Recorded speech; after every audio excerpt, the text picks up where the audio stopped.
Hello everyone. For my microbiology presentation, I will be doing mine on CRISPR. We've talked a little bit about CRISPR in the class, and ever since I've been up here at JSU, I always thought CRISPR was one of the coolest things in the world to study, just because I really like the mechanism of it, and I believe that CRISPR can open up a whole new world of medical possibilities, and bringing more to the table in medicine and genetics, of course.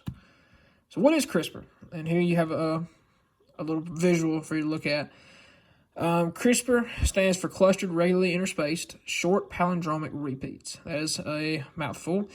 But CRISPR is a family of DNA sequences found in genomes of prokaryotic organisms, such as bacteria and archaea.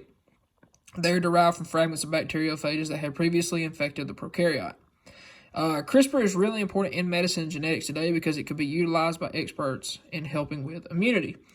Of course, immunity is a big thing, especially now with COVID and the way that people are looking at immunity now and how we're trying to battle it.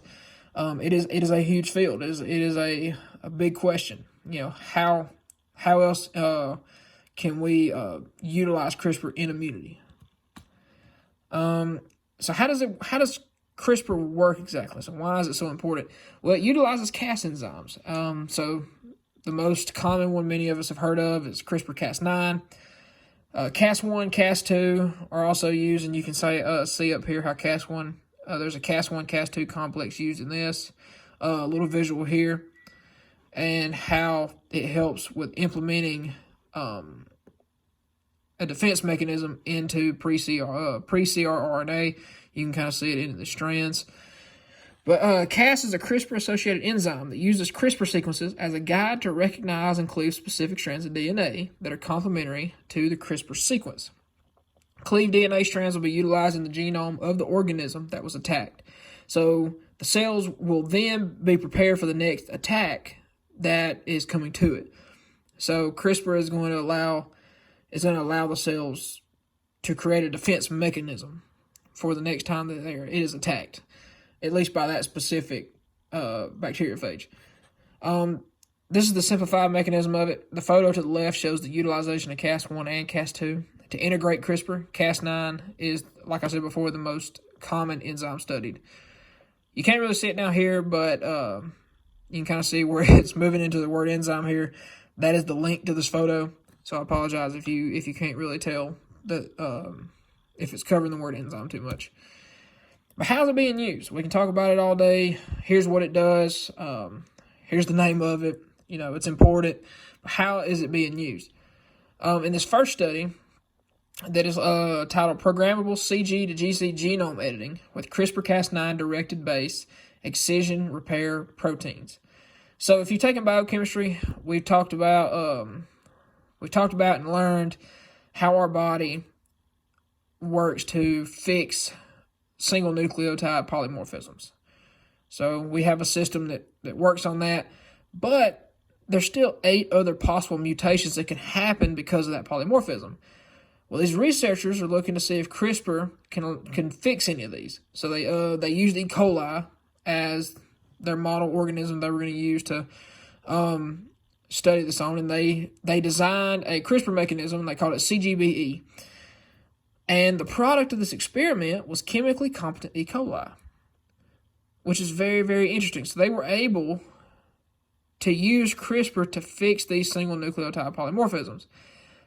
Now, of course, this is used on E. coli, so this is just this one model organism, but this opens up so much more research that could be done for disease correction studies.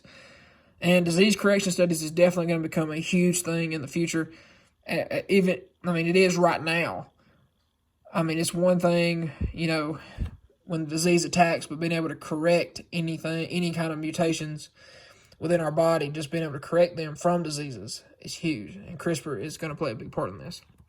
In a second study called Multifunctional Genome-Wide CRISPR System for High Throughput Genotype-Phenotype Mapping.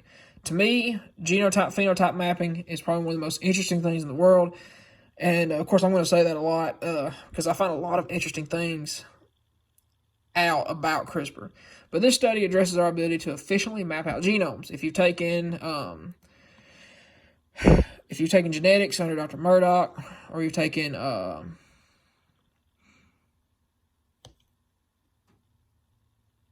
molecular biology, sorry, it took me a second to get that, but if you're taking molecular biology and you're taking genetics under Dr. Murdoch, then you've talked about genotype and phenotype mapping and how complex it is and how tough it can be to do that.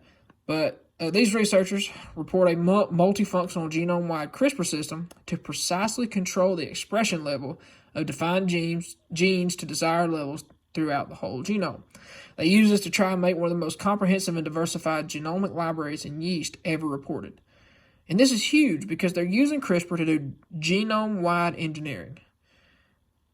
And to me, this is a really huge thing because a lot of times there ain't many ways to do this. But CRISPR, according to these researchers, is a very efficient way to do this genome-wide engineering. So this is very, very significant. In this third study, it's titled The Solution Structure of an Anti-CRISPR Protein. Now, this one, in the case, we've talked about how good CRISPR is, how good it could be, but of course, you eventually down the line, you're going to think, well, something's got to be able to counteract CRISPR. So this study is useful when studying bacteriophages that have anti-CRISPR proteins. So the researchers studied Pseudomonas aeruginosa and created a model to show spots of the phage that can be attacked to inhibit the anti-CRISPR protein. Up here, you can look at this little model up here, and you can see the Cas9 inhibitor inside, and you can see the RNA and the target DNA. But Pseudomonas aeruginosa has anti-CRISPR proteins, and these researchers are figuring out a way to attack this so that CRISPR can do what it's supposed to fight off the Pseudomonas. So the study provides insight into the functioning of these CRISPR systems. The big thing here is that for CRISPR to be utilized, we have to be able to use it effectively when bacteriophages have proteins that mitigate CRISPR. Similar to antibiotic resistances, we have to find ways to counteract this and get around this system, get around these mechanisms. So what are the cons of CRISPR? There's an article called Bioethical Issues in Genome Editing by CRISPR-Cas9 Technology, and the problem of editing the genetics of humans comes into question. Of course, when you hear CRISPR, you think, genetic editing. I can make it what I want to be. But, of course, that raises an ethical issue, and that is the majority of the problems with CRISPR right now. The key point of this article and ethics in CRISPR is that worldwide legislation needs to be prepared, and the opinions of life and social scientists as well as policymakers need to come into play. It needs to be safe for human use to continue, and it needs to be widely realized that CRISPR is good moving forward, and we need as much input as possible. And there's another article. In the article, Genome Editing Technologies, Concept, Pros, and Cons of Various Genome Editing Techniques and Bioethical Concerns for Clinical Application, the role of morality, religious debates, and cloning is addressed. Of course, when you get into this kind of stuff, of course, you're going to have a bunch of religious debates come up, morality is going to come up, and for a few groups, cloning could be addressed. As stated before, legislation needs to be prepared and experts' opinions need to be addressed so that a conclusion can be made. CRISPR ethics are always going to be in question. There's nothing you can do about it. But if used safely and researched more, it can be an important tool. So here's the summary of CRISPR. It could be a very important biological and enzymatical tool used in genetics and medicine. Being able to map out genomes and do genome-wide engineering is very significant and needs to be studied further. The mechanisms of bacteriophages need to be studied more as well. And with more information, more guidelines, and more studies, we can begin to integrate CRISPR into medicine and genetics more and have it more widespread. Here are the sources that I use that cover all the studies that are in this presentation. And that is it. Thank you very much.